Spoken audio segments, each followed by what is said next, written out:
kim deyapti-da, hech qancha bo'lgani yo'q, Volvoni olib ketgandi.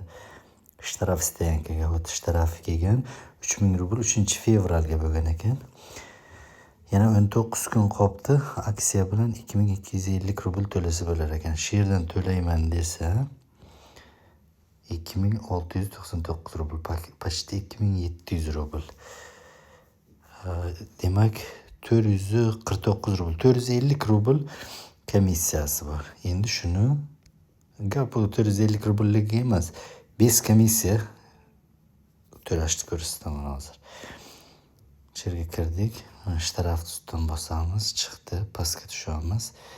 Nomer постановления. Pastdan shuni skopировать qilamiz. Skopировать qilganimizdan keyin qaytib chiqamiz. Hammada hozir Azon bo'lsa kerak. Mana Azonga kiramiz. Azon bankka o'tamiz. Kirib qo'ygan, hozir boshdan kirib ko'rsataman. Azonga kirdim. Mana pastda chap tarafdan 3-r ustiga bossa rubl Azon bank vayti. Azon bankka o'tdim. Основной счет 2345 rubl. Bunda pul bor ekan. Pastga tushamiz. Bu yerda platej bor. Pastdan ikkinchi. Platejni bosamiz. Platejni bosgandan keyin оплатить по QR-коду, мобильный связь, коммунальные услуги, ТВ. Налог, shtraf bosamiz. Uchinchisi shtraf KBDD bosamiz. По данному водительский автомобиль или по номер постановления платить. По номер постановления. Сохранить qilganimda qo'yaman.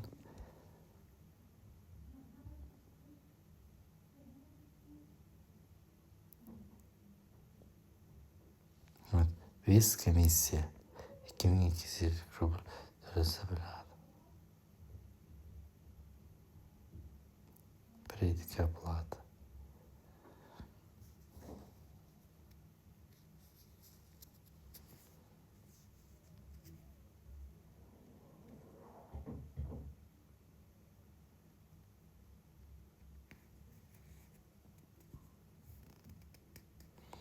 Так, bu yerda получатель платы.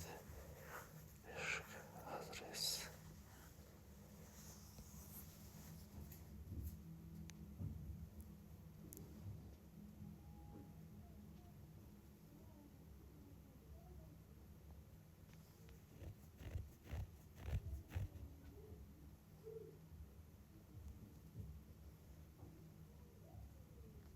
Оплатить.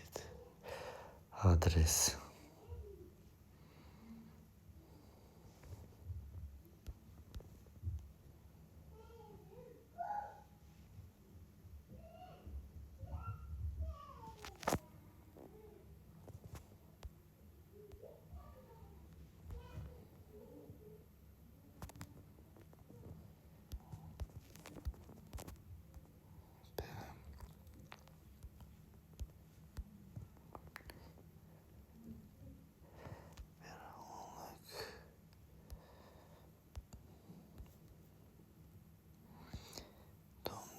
Корпус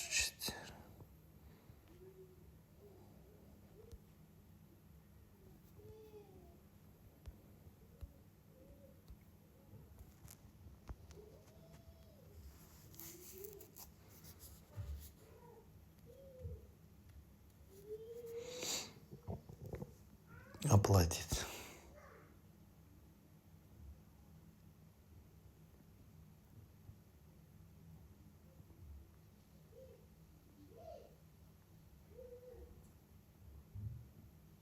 Все.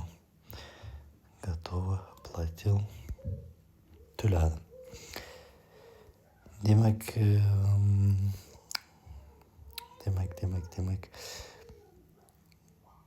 3000 bo'lish kerak. 2250 rubl, 750 rubl skidka beryapti. Agarda buni anoqdan to'layman desangiz, Sberbankdan to'layman desa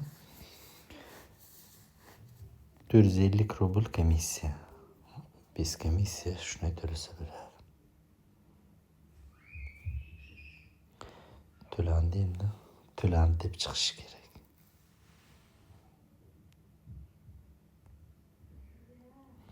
Biz boshqa bankdan to'ladik, shuning uchun bir eski tushmaydi. Hozirroq vaqt o'tib to'landi deb chiqadi.